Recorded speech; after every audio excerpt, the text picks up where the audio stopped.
In the book, Rand discusses the full four interrelated factors, which are reality, context, responsibility, and effort. These all help to define a rational person's perspective on self-interest. Rand conveys the problems with the mentality of man and how a man thinks in this society. The essay describes how a man should think in a rational manner rather than irrational, where there wouldn't be a positive, progressive outcome. Furthermore, the problem is essentially the irrational man and their desires, and it defends what a rational man desires. Peace is not the absence of conflict, rather it is the ability to handle conflicts by peaceful means. Reagan Ronald. Hi, this group will be discussing Ayn Rand's The Conflicts of Man Interests from her book, The Virtue of Selfishness. In this video, we're going to discuss Ayn's reasoning regarding the reality in a rational man's view of his interest. The objectivist ethics in The Virtue of Selfishness, Ayn states that the principle holds the human good does not require human sacrifices and cannot be achieved by the sacrifices of anyone to anyone. It holds that the rational interests of men do not clash, that there is no conflict of interest among men who do not desire the unearned, who do not make sacrifices nor accept them, who deal with one another as traders, giving value for value. The essay states that the law of identity, meaning A is A, is the most important factor to consider when defining his interests.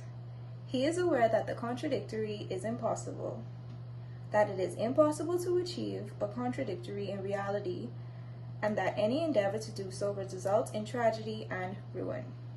Therefore, he does not allow himself to hold contradictory beliefs, see contradictory objectives, and believe the pursuit of a contradiction could possibly be in his best interest. Ayn Rand starts the essay by stating, some may have trouble with accepting that there are no conflict of interest among rational men. As it relates to the previously mentioned statement, our intent is to elaborate on, support, and express how the law of identity is in agreement with this objectivist principle. The author of the book, The Virtue of Selfishness, goes on to speak about the conflict of men's interests, which identifies the objective principle that there are no conflict of interest between rational men. The article consists of a focused question that is to be determined as an instance of conflict of interest or not. The question under analysis is, suppose two men apply for the same job. Only one of them can be hired.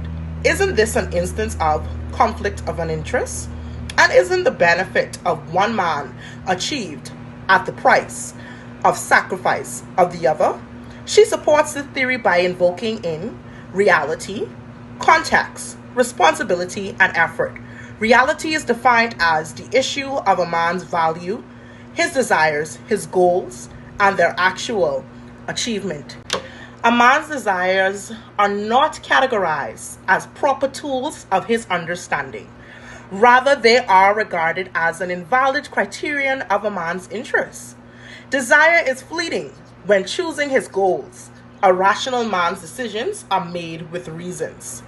The law of identity is described at his utmost consideration in the process of establishing his interests, signifying that contradictory values are never to be of his interests due to the result of destruction or disasters.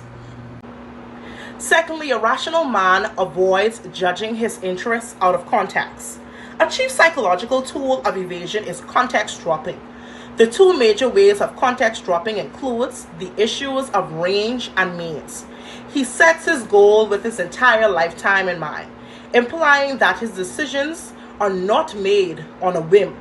Rather, he ensures that his desires of today aren't detrimental to the remnant of tomorrow. A rational man never has desires that cannot be achieved by his own merit. She uses the analogy, living in society instead of on a desert island does not relieve a man of the responsibilities of supporting his own life, meaning that regardless of the context, a rational man sets goals and he is responsible for achieving them by his own merit. Similarly, a rational man is always responsible for his desires and ensuring that he accomplishes them. He never longs or wishes for things to happen. He knows that he must be intentional about the decisions that are made for his goals to be achieved. They evade the responsibility of judging the social world, playing with the cards that they are dealt, taking the world as it is given, reasonably adjusting themselves without complaint to the present standards of society. They never question how something must be achieved, understanding the limitations of their ability to change an outcome. Lastly, she analyzes the effort of a rational man. He knows that he must be intentional with all decisions. He is aware that the achievement of one man does not mean the loss of another. The work put into something determines the achievement or failure of a goal, rather than assuming the outcome without working toward it. Regardless of the outcome, he must earn everything in life by his own merit, not at the expense of someone else. The concluding paragraph identifies how the focus question ignores the following racial considerations. For reality, the mere fact that both men are competing for the same position does not prove that any of them are deserving of it, or that his interest would be harmed if he does not acquire it. The context of the question is that both men should be aware of their dreams of being hired is dependent on the company's ability to fill that position. Also, it is in their best interest to compete for the position, even if one would lose the opportunity. The considerations of responsibility speaks to neither of the two having moral authority to disregard all these things because he just wants a job, without understanding what is necessary to enable its fulfillment. He is not entitled to any desires or interests. The last interrelated consideration, effort, dedicates that if an employer makes a sensible choice, whoever is hired can earn it by his own merit, not at the other man's sacrifice, who has no claim to that position at all. It is nonsensical to say that one is sacrificing his interest when a man does not receive what he has no claim to. I agree with Ron's view that a rational man knows that the contradictory is impossible before it will only lead to disaster, which in layman's terms would suggest that an ideally rational man does not contradict himself because he knows that the outcome of whatever goal he's trying to achieve will end in inevitable failure. She supports this theory with the law of identity, which states that a rational man's paramount consideration in the process of determining his interests, which signifies that contradictory values are never to be of his interest due to their inevitable result of destruction or disaster. However, this idealism can only exist in a free society. A free society can be defined as a society where one does not have to deal with those who are irrational. Realistically, however, we live in a society where you cannot control the idealisms of another individual. Subsequently, others can have the emotions that may cause them to forget the moral standard of a rational man, and as a result, can make decisions that directly oppose said ideals. Assuming you mean freedom when you say free, our society is not actually free. While much of the world does allow for freedom of speech and expressing, all your rights and privileges are constrained, and because of this you cannot truly be considered free. For instance, it is illegal in much of the world to purchase cocaine, and if you are caught you will likely face charges and go to jail. Secondly, while white lies are harmless, the prevalence of them in our daily societies and interaction implies that our society cannot be regarded as honest. Of course, our culture is also rife with other lies that could potentially be damaging. For instance, the statement "you can do anything if you really believe in yourself" is complete nonsense. The word anything implies that the range of possibilities is endless, which in simplicity is not the case. For instance, suppose you really want $50 million in the next 10 minutes. Do you think it would appear right before you if you believe strongly enough? No, not at all. No matter how strong you believe, it won't happen.